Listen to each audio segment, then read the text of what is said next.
जी अस्सलाम वालेकुम। बिस्मिल्लाहिर्रहमानिर्रहीम। आज का हमारा टॉपिक इंटरनेशनल अकाउंटिंग स्टैंडर्ड्स जो हैं ए लेवल्स में जो आपका कोर्स है उसकी सीरीज़ का ये पहला लेसन है और आज हम डिस्कस करेंगे IAS 2 international accounting standard 2 regarding inventories. Right, तो चलिए अब देखते हैं IAS 2 जो है ना वो क्या है। तो इसमें बेसिकली आपकी जो इंटरनेशनल अकाउंटिंग 2 में इन्वेंट्री की कॉस्ट के मुतल्लिक हम बात करेंगे कि इन्वेंट्री की कॉस्ट कैसे कैलकुलेट करते हैं, फिर प्रोडक्शन ओवरहेड्स और जो नेट रियलाइजेबल वैल्यू है इसका कॉन्सेप्ट यहाँ पे डिस्कस करेंगे। जहाँ तक बात है इन्वेंट्रीज़ की कि इन्वेंट्रीज़ में जो IAS 2 चीज़ें शामिल करता है उसमें गुड्स जो रीसेल करने के लिए आप परचेज़ करते हैं। अगर आपका फर्नीचर का बिज़नेस है तो जो फर्नीचर बेचने के लिए आपने रखा हुआ है, अगर आपका बुक्स का बिज़नेस है तो बुक्स जो आपने बेचने के लिए रीसेल पर्पज़ के लिए रखी हुई हैं वो इन्वेंट्री कहलाएंगी। इसके अलावा कंज्यूमेबल स्टोर्स ये भी आपके इन्वेंट्रीज में आएंगे। कंज्यूमेबल स्टोर्स से मुराद ये है कि जैसे आपके पास कोई ऐसी चीज़ें जैसे अगर फर्नीचर का बिज़नेस है, अगर हम उसकी बात करें तो उसमें जो पॉलिश पड़ी हुई है, जो ग्लू पड़ा हुआ है, ये सारे के सारे कंज्यूमेबल स्टोर्स हैं, ये भी इन्वेंट्री में आ जाती हैं।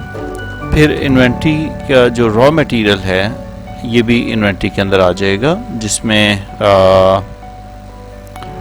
जो वुड है जिससे हम फर्नीचर बना रहे हैं, क्योंकि फर्नीचर की एग्जांपल चली है तो मैं फर्नीचर की एग्जांपल से आपको ये चीज़ें समझा रहा हूँ। अगर यही री रोलिंग का कोई बिज़नेस हो उसके लिए और है, शुगर मिल के लिए और है, फर्टिलाइज़र के लिए और है, तो ये जो रॉ मटेरियल है जो भी उसमें यूज़ हो रहा है आपकी प्रोडक्ट के अंदर, जो मेन रॉ मटेरियल है वो सारा का सारा कहलाएगा आपका इन्वेंट्री की डेफिनेशन में आएगा। फिर वर्क इन प्रोग्रेस से मुराद ये है कि अगर आपके जो है ना वो 30 जून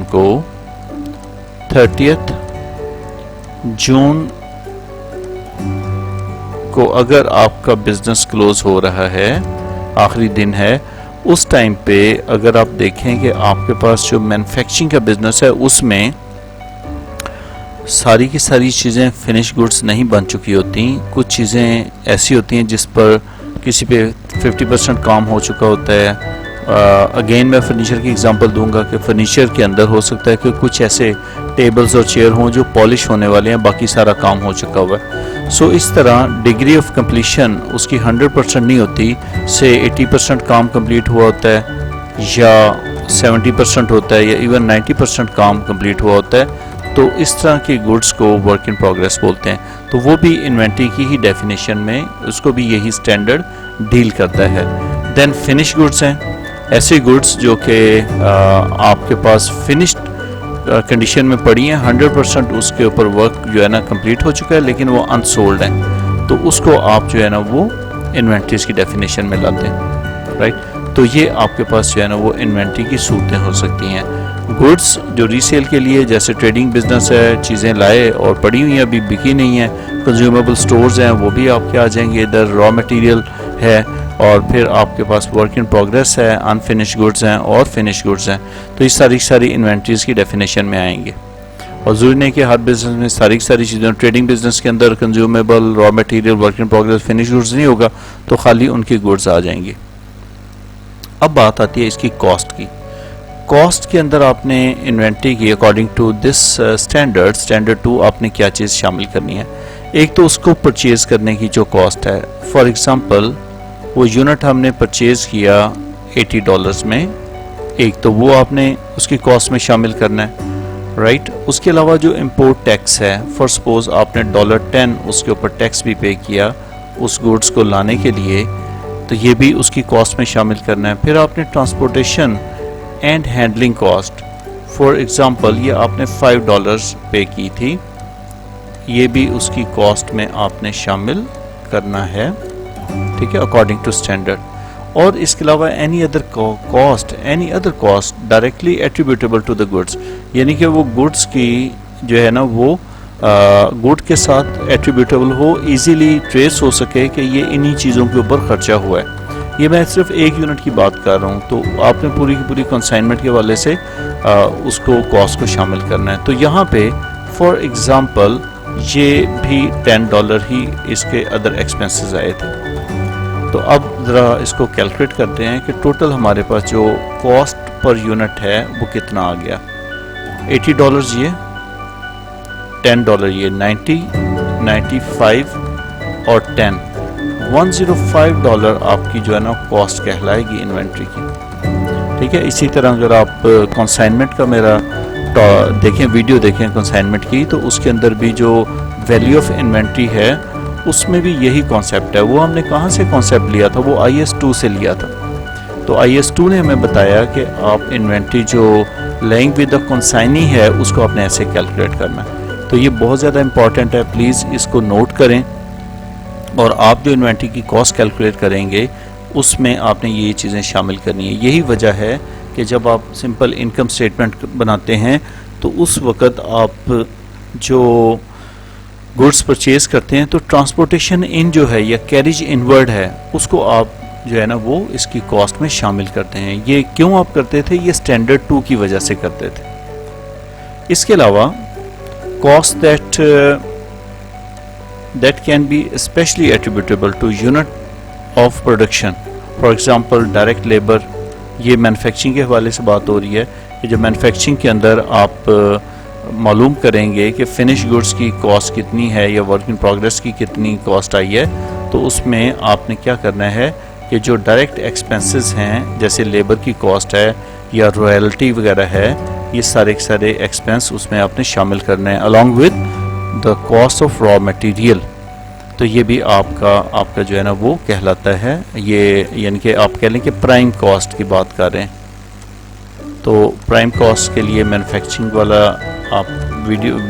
वाली वीडियो देखिएगा, वो लेक्चर देखिएगा तो आपको समझ लग जाएगी। तो prime cost is a part of inventory cost. इसमें आप प्लस क्या करते हैं, प्रोडक्शन ओवरहेड, FH इन्हें बोलते हैं। FH ये नीचे लिखा हुआ है, तो FH आपने इसमें ऐड कर लेना है, तो ये आपकी जो है ना वो कॉस्ट आ जाएगी।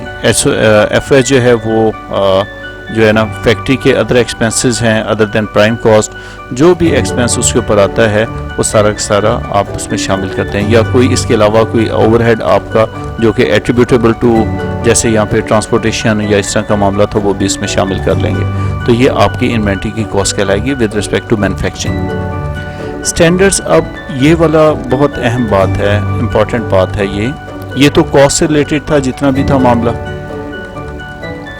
अब है वैल्यूएशन ऑफ इन्वेंट्री, ये बात है वैल्यूएशन की।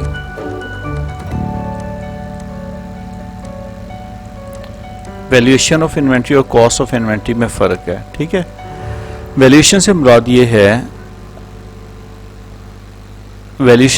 ये है कि आपने जो SOFP के अंदर या इनकम स्टेटमेंट में आपने कॉस्ट ऑफ सेल में से जो इन्वेंट्री की वैल्यू लेस करनी होती है, उस वैल्यू को आपने डिटरमिन करना है। उसमें 2 चीज़ों को आपने कंपेयर करना है। एक जो ऊपर आपने कॉस्ट ले ली, उसको आपने कंपेयर करना है NRV से, यानी कि कॉस्ट को आपने कंपेयर करना है NRV से, नेट रियलाइजेबल वैल्यू से।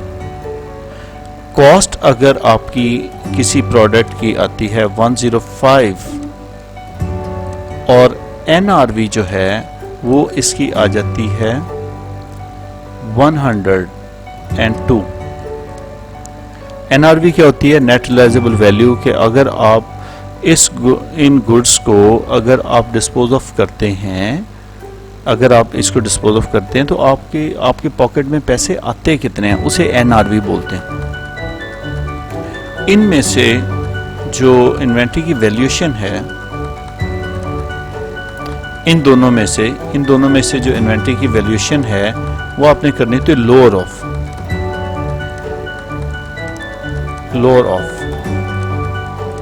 अब देखिए कॉस्ट और NRV क्या चीज लो है, उसे आपने वैल्यू ऑफ इन्वेंट्री कह देना है।